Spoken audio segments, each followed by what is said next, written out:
നടപ്പു സാമ്പത്തിക വർഷത്തിൽ രാജ്യത്തിന്റെ സമ്പദ് വ്യവസ്ഥ 7.4% വളർച്ച കൈവരിക്കുമെന്ന് പ്രതീക്ഷിക്കുന്നതായി സാമ്പത്തിക സർവേ റിപ്പോർട്ട്. കേന്ദ്ര ധനകാര്യമന്ത്രി നിർമ്മലാ സീതാരാമൻ സാമ്പത്തിക സർവേ റിപ്പോർട്ട് പാർലമെന്റിന്റെ മേശപ്പുറത്ത് വെച്ചു. ഞായറാഴ്ച ധനമന്ത്രി നിർമ്മലാ സീതാരാമൻ കേന്ദ്ര ബജറ്റ് അവതരിപ്പിക്കും. പാർലമെന്റ് സമ്മേളിക്കുന്നതിന് മുന്നോടിയായി മാധ്യമങ്ങൾ കണ്ട പ്രധാനമന്ത്രി നരേന്ദ്രമോദി ഇന്ത്യ യൂറോപ്യൻ യൂണിയൻ സ്വതന്ത്ര വ്യാപാര കരാറിനെ പ്രകീർത്തിച്ചു.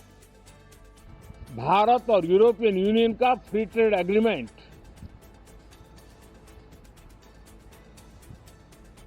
आने वाली दिशाएं कितनी उज्जवल है।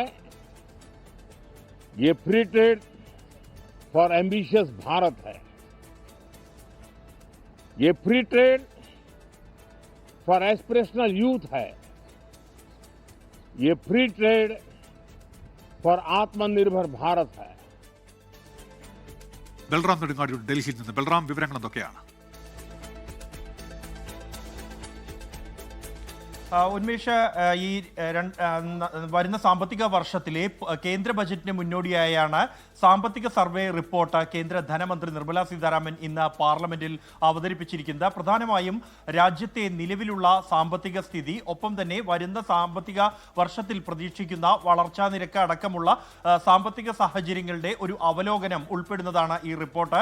അതിൽ ഏറ്റവും പ്രധാനമായി എടുത്തു പറയുന്ന ഒരു കാര്യം എന്നുള്ളത് ഈ 2026-27 GDP വളർച്ച 6.8 മുതൽ 7.2% വരെയാകും എന്നാണ് സർവേ റിപ്പോർട്ടിൽ വ്യക്തമാകുന്നത്. ഇത് നടപ്പ് സാമ്പത്തിക വർഷത്തിൽ കണക്കാക്കിയ 7.4%-ത്തേക്കാൾ അല്പം കുറവാണ് എന്നാണ് ഈ റിപ്പോർട്ട് വ്യക്തമാക്കുന്നത്. ഇതോടൊപ്പം തന്നെ സമ്പദ് വ്യവസ്ഥ ചലനാത്മകമായി തന്നെ തുടരുന്നു.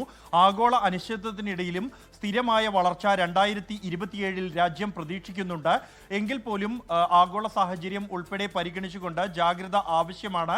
എന്നാൽ അശുഭാപ്തി വിശ്വാസം ആവശ്യമില്ല എന്നും ഈ റിപ്പോർട്ടിൽ വ്യക്തമാക്കുന്നുണ്ട്. 2026 സാമ്പത്തിക വർഷത്തിന്റെ ആദ്യ പകുതിയിൽ കയറ്റുമതി $22.2 ബില്യൺ എത്തിയതായും സാമ്പത്തിക സർവേ റിപ്പോർട്ടിൽ പറയുന്നു. രൂപയുടെ മൂല്യം ഇന്ത്യയുടെ സാമ്പത്തിക അടിസ്ഥാനങ്ങളെ കൃത്യമായി പ്രതിഫലിക്കുന്നില്ല എന്ന് ഈ റിപ്പോർട്ടിൽ വ്യക്തമാകുന്നുണ്ട്.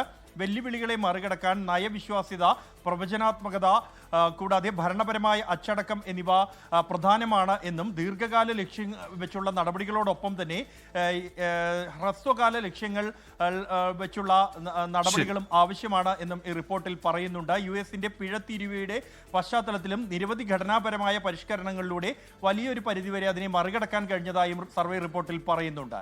ശരി, ബൽറാം നെടുങ്ങാടിയാണ് വിവരങ്ങൾ നൽകിയത് ഡൽഹിയിൽ നിന്ന്.